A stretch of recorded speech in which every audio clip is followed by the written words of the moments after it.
All right, booth door is closed. Quiet on the set. Can we please have quiet on the set? Wait, I thought this was not a wrestling podcast. Well... The Gaming Lovers Podcast with Brendo and Jem. G'day, I'm Jem. I am Brendo. And we are the Gaming Lovers. Wow. It still sounds funny to say that. Well, it's a name for the podcast, and... It is a name, whether it's a good one or not. We've been wanting to try to start a new endeavour, and it's been hard to, sort of get the motivation, get the timing, get the ability to put things together, and yet the hardest thing, I think, was trying to find a name for our project. We've spent literally weeks arguing over this. Arguing is a very strong word. Well, but it fits. Me suggesting names and you shooting them down, I think, kind of fits the bill. Well, they have to be good. So you know a little bit about us and where we come from. I am a former radio host. And... Well, hang on a second. I think it'd be more fun if I introduce you. What? And you introduce me. Okay. Okay, this is Jem. She is a former radio host, correct? I just said that, yeah. You have successfully transitioned using your amazing talents of vocal training to become a voiceover artist. Well, I'm glad it's been successful. Well, it is successful. And you are now further evolving that into the world of podcasting. Oh, yes. Which is totally the next level of voiceover. It's new technology. I'm sure we're at the cutting edge here. Oh, it is giving me an excuse to use all my different microphones, though, so I am enjoying that much. And you, my dear sir, train driver by day, superhero by night. Well, based off the hours I do, it's pretty much more night than day that I actually drive trains. But yes, you get train driver by night, insomniac by day. Yeah, that definitely sounds more accurate. But it gives you plenty of chance to play video games with me, which is what we love to do. Yeah, when everyone else is at work. Yes, we have pretty strange working hours because I'm my own boss, essentially, and you have ever-changing hours. Video games are one of the best ways for downtime for us, and there's so many options. We can play games that we both like, or we can play together. Yes, we play some games cooperatively. Yeah. We play especially with now with the Switch and things like PlayStation Vita, which we both love. That's overcooked. We have the ability to play two separate games while sitting side by side. Mm-hmm. And if something amusing is happening, just give a little nudge. Hey, look at this. It's funny. Yay. Exactly. And because we both love our portable gaming as well, it really, the sky's the limit. Yeah. So we spend a lot of time gaming. It's a lot cheaper, I think, too, than some other hobbies. You look at the ratio of hours that you spend playing, say, one game, like Mass Effect, where you could put 40 to 60 hours in one game, one playthrough, and spending, maybe $60 to $80, depending on when you bought it, versus paying for us here in Australia $20 for a movie. Each. Yes, and then popcorn and drinks, and it just gets so expensive for like a couple of hours. You'd be pushing $60 just with that. Yeah, easily. So for us, the value in video games far exceeds everything else. Yeah, so we've got a lot of good memories, a lot of good experiences, a lot of good stories, and we're looking to share some of those. Absolutely. I want to know, for you, okay, when did your passion for gaming start? Like when you were a kid, what was that first game that made you go, oh my goodness, gaming is amazing? I'm pretty sure we went to one of my mum's friends' houses who had a Sega Master System. Okay. Yep. He had a game, you may have heard of it, called Sonic the Hedgehog. And fell in love with it from day one. I always loved tests of skill. Whether it be try and catch this ball with your left hand, whether it be, hit the target with a dart, anything that tested my reflexes and my reaction times, I always loved that. So gaming was just a natural fit. And Sonic the Hedgehog swiftly became like your all-time favourite character. Yeah, without a doubt. To the point where I love one of my favourite stories of your childhood is hearing stories about when you were at school and the trouble you would get because every story you would write for class would be about Sonic. Any creative writing would be Sonic. Any instructional piece would be how to play Sonic. Anything of design an article of clothing. Guess what character was the mascot on the center of that T-shirt? It was Sonic. That captured my imagination pretty early on. And then probably when I was 6 or 7, we probably got our own Sega Master System. And Alex Kidd in Miracle World, Wonder Boy 3, The Dragon's Trap, Sonic the Hedgehog, like I said. So many classic games on there that I just loved it and always have ever since. Yeah. For me, I struggle to think of one particular moment where I fell in love with gaming because I grew up on like those original. Before Game Boys ever came out, they had the little smaller ones with like the original Donkey Kong and Mr. Game & Watch, like the cell. Like those old liquid crystal display ones. Yeah. And they're worth a fortune now. And I'm pretty sure we have them somewhere and they still work, but I don't know where they are. But that's what we played all the time. And then when I finally got my first Game Boy, I was like, this is cool. I can play Tetris anywhere. But I do remember when we first got our very first Nintendo 64. That pretty much defined my childhood. And I remember getting in trouble quite a bit because I used to rage hard.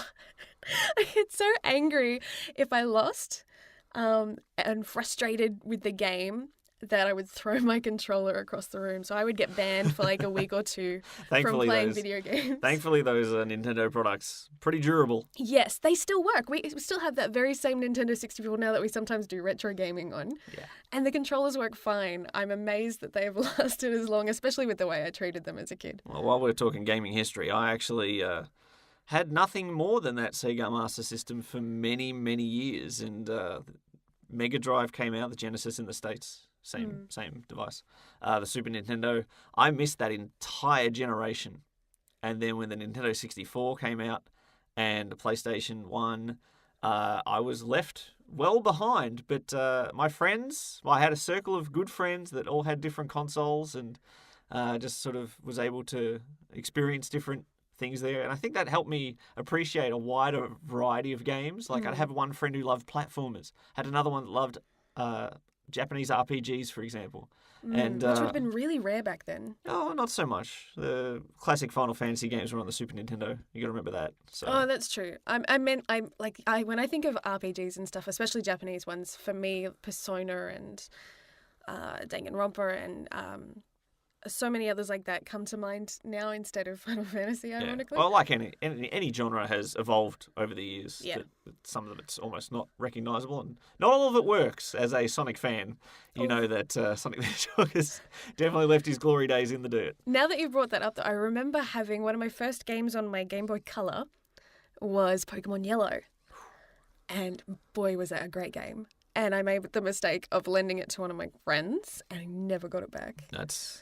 I'm still a little salty about that, to be honest. That's tragic. Especially because it would be worth a lot now. Well, not even that. I wouldn't be selling it. I just would love to have it. The collector in us is like going, it's missing, but it was mine. Why is it not here? It's a little sad. Moving on from the past, let's look more at the present. What are you playing at the moment, Jim? Oh, it's such a big question.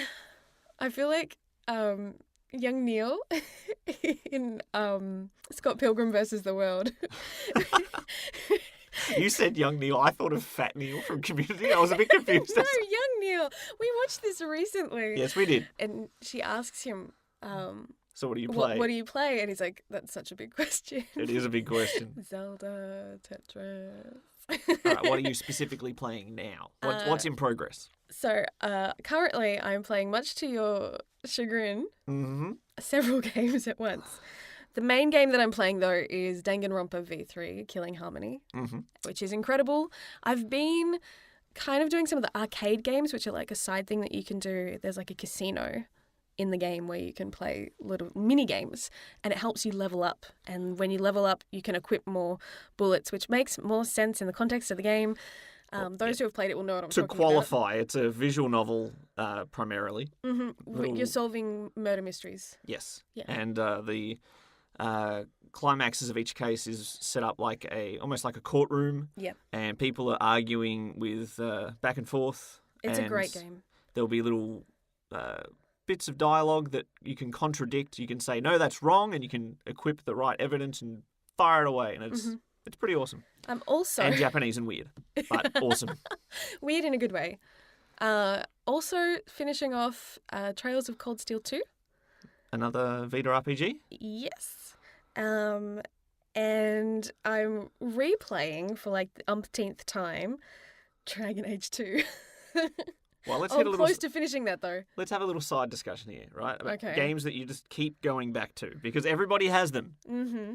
All right, so for you, let me guess. Dragon Age, Yes. Mass Effect. Yes. Those The- trilogies. They're the primary culprits of wasting all those precious hours that could be on new gaming experiences. How dare you, sir? It's not a waste. No, it's not a waste. I'm just being For me, facetious. in my defense, I will argue this till I'm like blue in the face. Replaying games is not a bad thing, Not at all. especially if they have replayability like a lot of RPGs do, because you can change your choices and stuff and experience. There are things in Dragon Age Origins that I'm still experiencing for the first time ever. Like, I'm still blown away with the things that I have not discovered yet because I keep making new choices and I'm like, what? And I how could many do this. playthroughs of that do you reckon you've done, start to finish? Start to finish, that's probably less. Because sometimes I'll deliberately just do a new Origin just so I could get the trophy. All right, well, just an estimate. Just Origins? Or the whole series? Just Origins. 2. Just answer the question. At least 5. All right. But that's still a lot for any game that you'd normally play through start to finish. Especially long ones like RPGs. But you do have different choices, which give you different outcomes. Yes. Sometimes the way that I play those sort of games horrify you because I can be ruthless and someone goes, oh, sorry, I didn't mean to stab you in the back. I'll join your team to make up for it. And I say, no, you're dead. You killed off so many of my favourite characters. I'm like, you didn't even play with them. You just killed them right away. It makes it Poor interesting. Zevran. Well, he should not have tried it. So, yeah. He's just doing his job, mate. But for me, the reason I love them, even Dragon Age 2, which cops a lot of flack, it is Rush development. broken. It has a lot of repetitive maps and other things. Combat can be a little bit monotonous, but I still love it because it's got a great story still, even if it is more linear than the other Dragon Age games. It's like rereading a favourite book of mine. I go back and I get to see characters that I love, and even though I know exactly what they're going to say, I still enjoy it. It's like rewatching a favourite TV show Everybody or does movie. that. Favourite movies. It's the same thing in my mind, so that's why, like, whenever you get stroppy or you're like, you're playing this again, I'm like, yes, I am.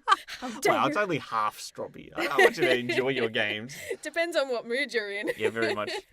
Well, when you start complaining about the size of your backlog and, oh, I've got so many games I have to get, oh, look at all these games I haven't played yet. Oh, I want to play this, I want to play that. And then I go in there and you're playing Dragon Age 2 again. Yep.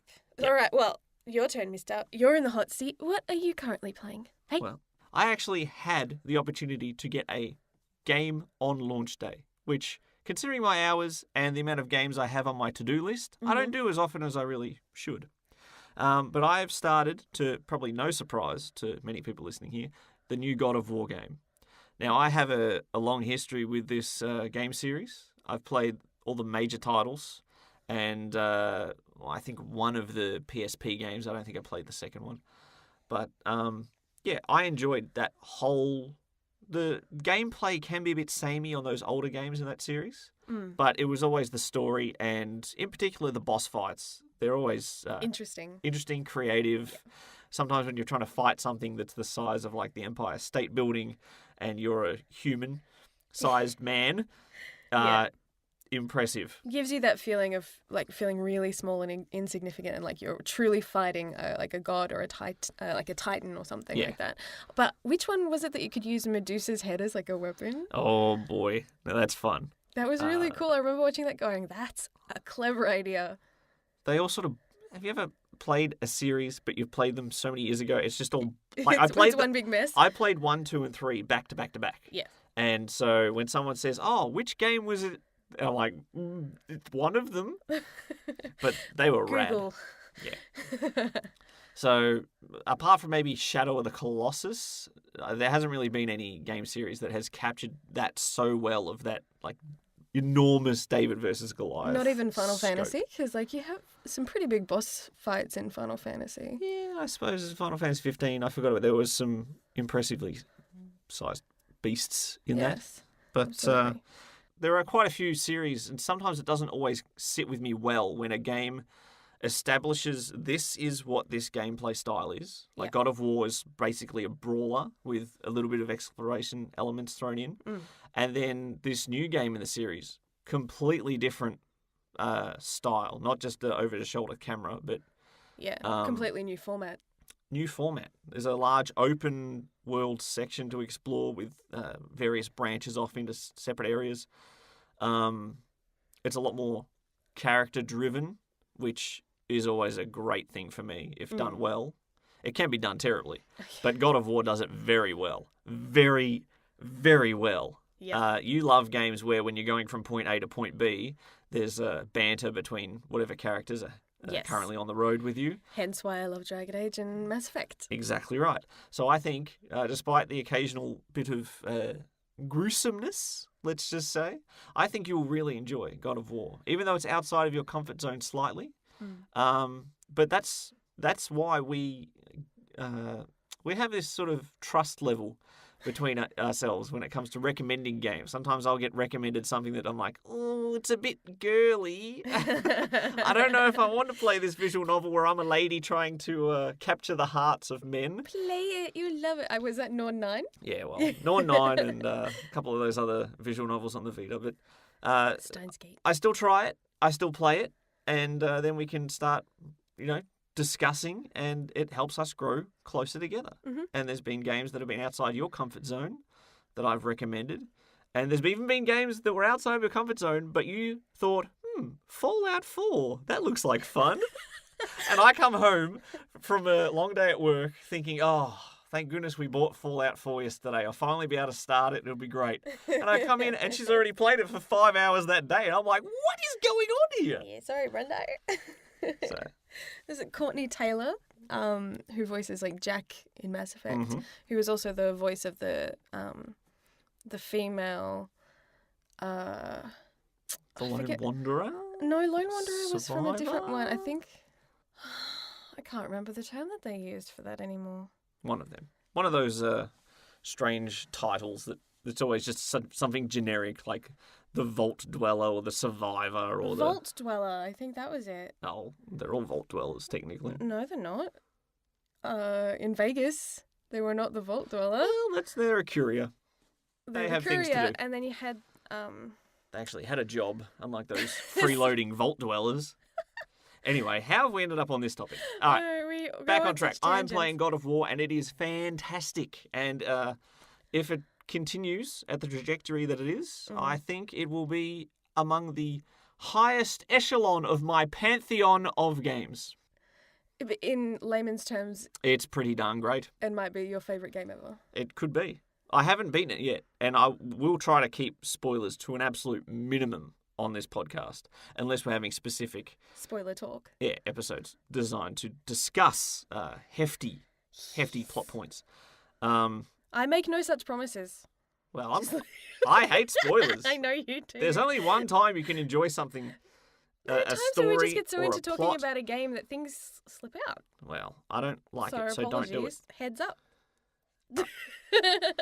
So I'm currently playing God of War, but if you know anything about me, and you will hopefully get to know me over the next several podcasts, that I can never seem to just play one game at a time. Yeah. I'm usually spinning a lot of plates. I'm playing through the Yakuza series, made my way up to the third one of that. I'm about 80% through it, as my estimation. I'm also, after a successful replay of Bloodborne, I'm playing Dark Souls 1 for the first time, which isn't going great. Yeah, I think you gave that one up pretty quickly. It's tough, and it feels so clumsy after Bloodborne. But That's the problem when you go back in a series and you've been played something where they've perfected the controls and you go back to see the original so you know the context a little better. And it's harder sometimes because things aren't as seamless or as well, they haven't worked out the kinks bugs and the rough edges in the mechanics. And just to prove that we're on the absolute cutting edge of gaming, Jem and I are actually playing a co-op run of Borderlands 2 for the first time in our gaming history. A game that's been out for a long, long time, and I think everybody has played at least once. Yeah, we had played the Telltale game, the Tales from the Borderlands, long before we ever touched Borderlands 1. But we really enjoyed playing 1 because we couldn't, for some reason, our Xboxes would not link via just Wi-Fi. They were being really bratty. Yeah. And for months we were trying to figure out how we could play this co-op because it wouldn't let you do it locally because jerks. I have such beef about that, but that's totally for another episode, I think. Anyway, we managed to get, what was it, like Ethernet Oh, I just cable? ran an Ethernet cable through, and we just had a TV either side of a wall and could yell out commands to each other. And Benefits of having more than one telly and more than one Xbox. yeah, so it went pretty good. We are equal opportunity gamers here. We'll play, if it is on a console, we'll likely get a Or console. Computer. Or computer. Hello, computer. Yeah, I didn't mean to say it in that voice. Just- IT crowd reference for anybody. Oh, Paying such a attention. funny scene. Yeah, so for us, because we hate it when games get released like just on one console, and if we didn't have that, we'd be like, feel like we're missing out. So we have pretty much all of them. Even more so, I think it's too closed-minded to just go, oh, I'm a Sony player. I only play Sony games on Sony consoles. I mean, there's so much that you'd be missing out on. And maybe Sony have only the games that you're interested in. And that's fine. But I don't think you should close your mind to other things just because they're on a different console.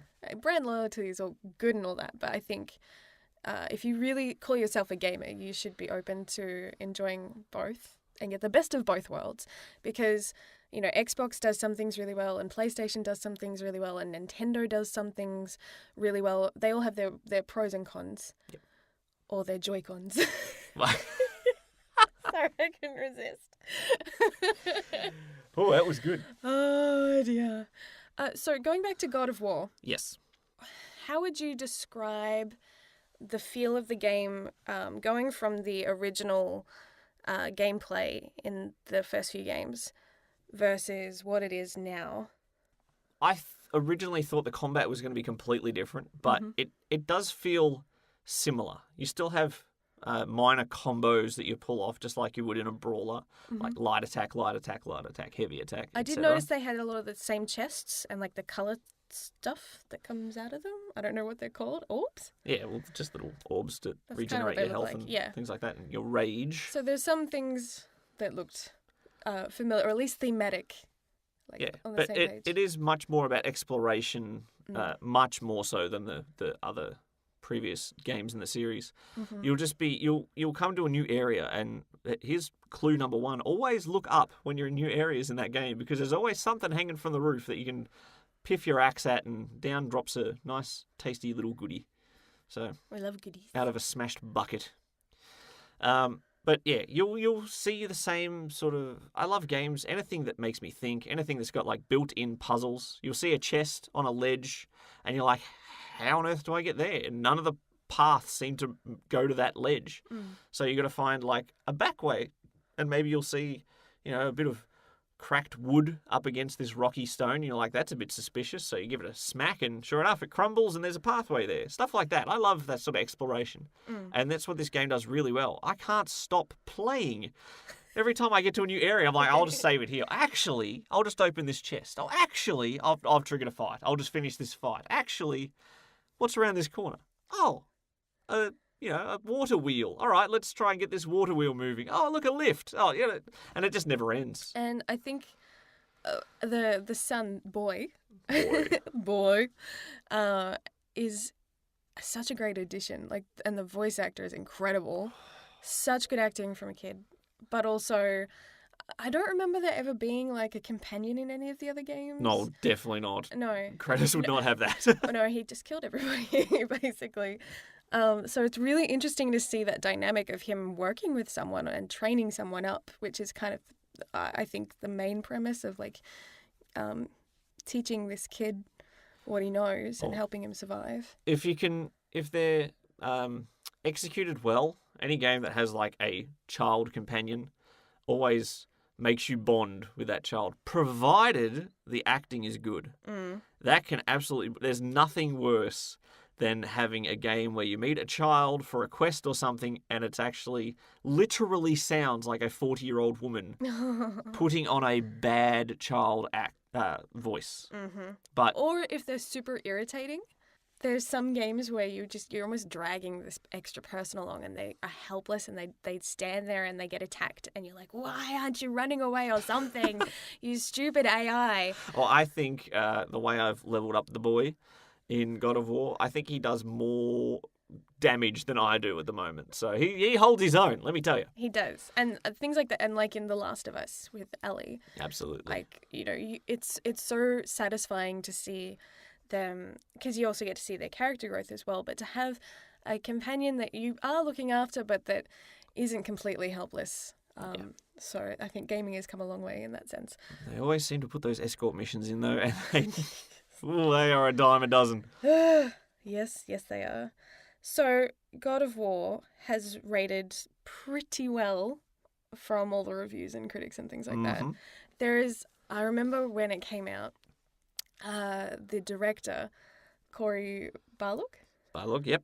He posted a video of himself, basically a reaction video of like when all those reviews were coming in live. And my goodness, that's such a vulnerable thing to do. Oh, really absolutely. brave. After spending, 4, 5, I don't know what the development cycle was, but it was announced a few years ago. So it would have been about 4 years of hard work.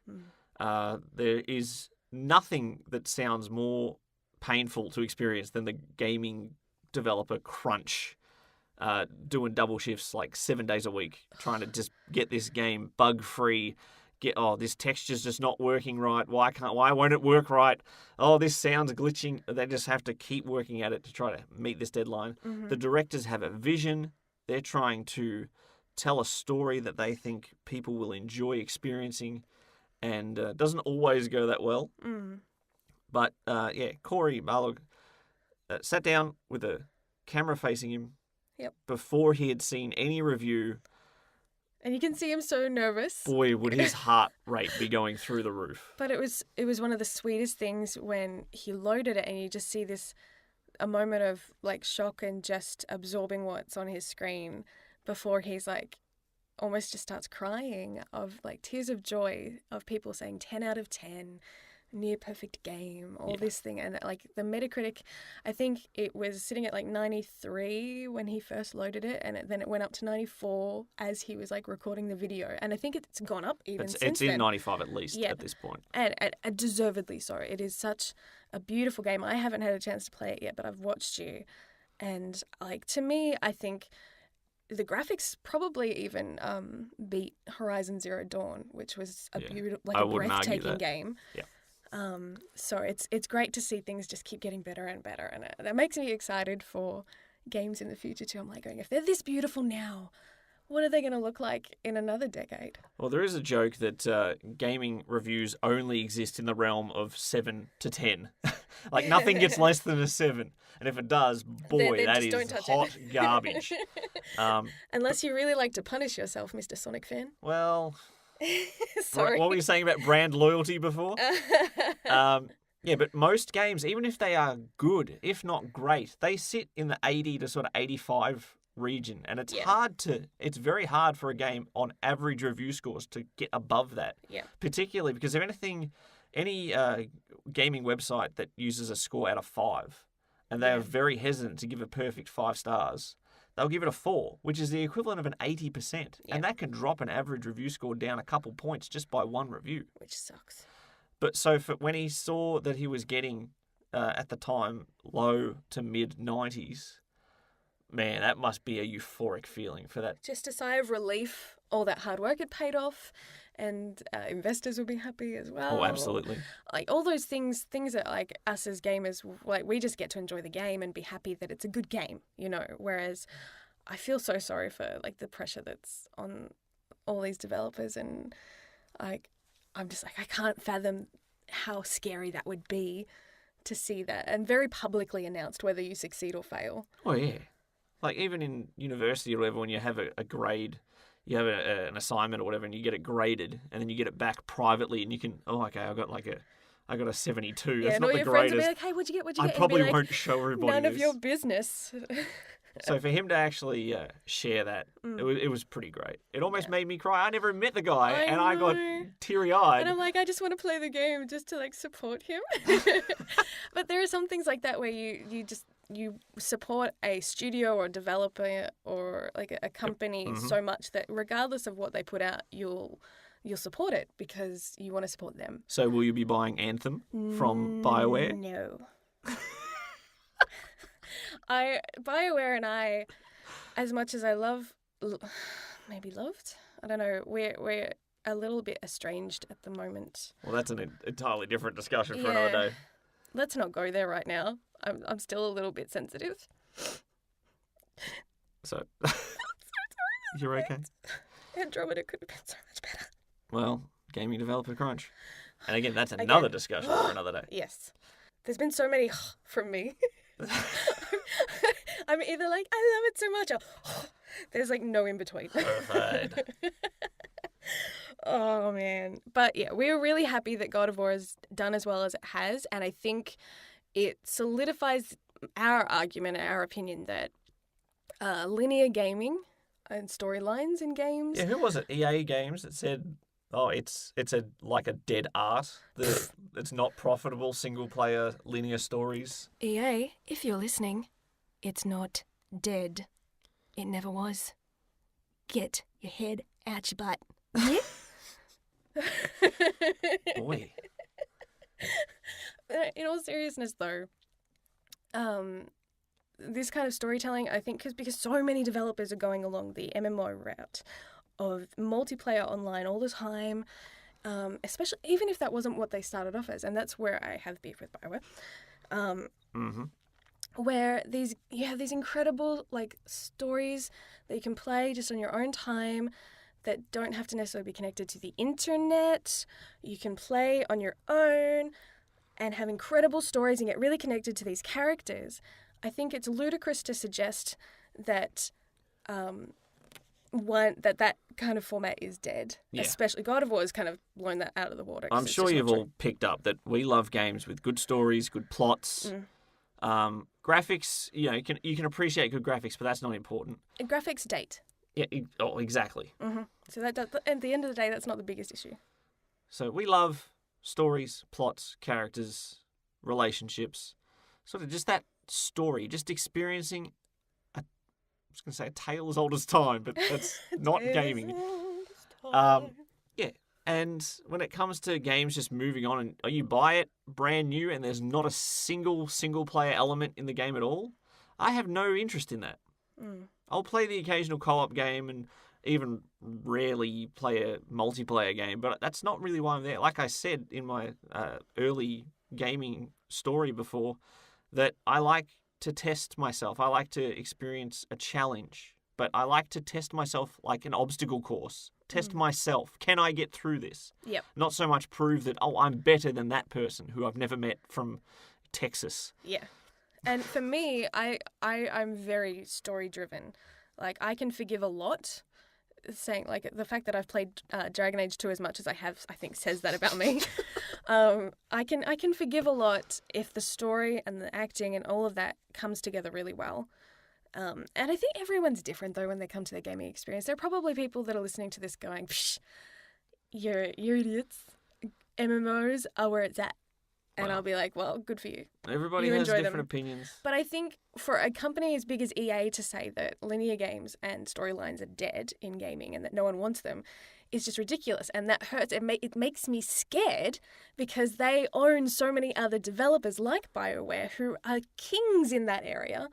And if they keep pushing online-only multiplayer games, what's it going to do to a lot of my favourite franchises? The glimmer of hope that we have is that with all the, Star Wars Battlefront 2 with the loot boxes.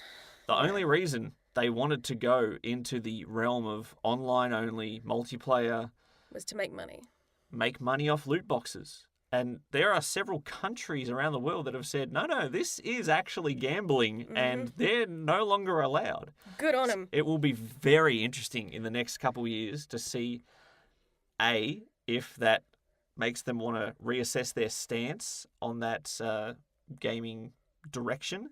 And B, if they try to circumvent it, what is the next evolution of loot boxes? It's I've got a morbid curiosity about it. From what I've seen, just in their initial reaction, they kind of backed off at first, but they've slowly brought it back in. I don't think they've necessarily learnt their lesson yet because not enough countries have come down hard on them. Yep. If more countries did and made it law and really said, no, we're not having any of this, then they'd really have to rethink their strategy. But unfortunately, the cynical side of me says they're just going to get sneakier and find another way to get the money. Yeah. I mean, they've been doing it for years with DLC that really should be in a lot of games already and stuff like that. There's a lot of underhanded tactics that have been used for years. And I get that they have a bottom line and that they need to make money, but there's got to be a better way to do it. Without leaving such a bad taste in gamers' mouths and kind of making us turn against a medium that we love so much. Yeah, absolutely. We're here because we love games, not because we want to complain about them, but it's a frustrating aspect of video game industry at the moment. Absolutely. And I think when you care about something as much as we do, you fight for what you love for and fight to protect what's good about it and what makes it so great. Mm-hmm. And happy to see change, but change that's positive and not going to hurt the industry. Absolutely. So as we wrap up, at the end of every episode, we're going to set a gaming goal. Ooh. So that way we kind of try to move forward with our gaming and not get stuck with too much backlog. Mm-hmm. What are you going to try to achieve? I am going to try to finish Danganronpa V3. I'm close. Like I've been in that last chapter for probably far just too to long. qualify. All right.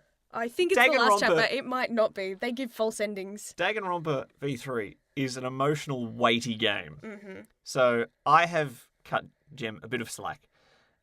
Every time she's finished a chapter, she seems to have a hiatus from the game for a couple of weeks just to let herself process and grieve and get ready to move on. There have been some really hard moments in this game, coupled with some real-life hardships as well. Yeah, well, we've had hasn't this year's been interesting. It's not timed up well with some stuff that's happened, but we won't go there. But yes, my plan is to wrap up V3, and yes, I'm not going to say that I'm going to get all the trophies. I'm just going to say that the main storyline I'll finish. Hashtag humble brag, I got the platinum in that, and it was a nightmare. So I would recommend you do not go for that trophies. All right, what about you, mister? What's your gaming goal? Well, God of War is a long game. I'm going to try and at least beat the main story. I refuse to use any guides my first time through any game unless I get absolutely locked down and stuck. So I'm just exploring at my own pace. I don't want to rush myself, but I'm going to try. I've put quite a few hours in, and I'm going to try to at least make it to the final stretch of God of War. It's definitely got all of my gaming focus at the moment. Yes. And I can't wait to finish recording this to go and boot it up right now, actually. Well, on that note, we better wrap it up. Thank you so much for joining us. We hope you enjoyed the Gaming Lovers podcast, and we hope to see you in the next episode. Bye. Thanks for listening to the Gaming Lovers podcast. To join the conversation, find us on Facebook at facebook.com/The Gaming Lovers, or follow us on Twitter at Brendo Jem. That's BRENDOJEM.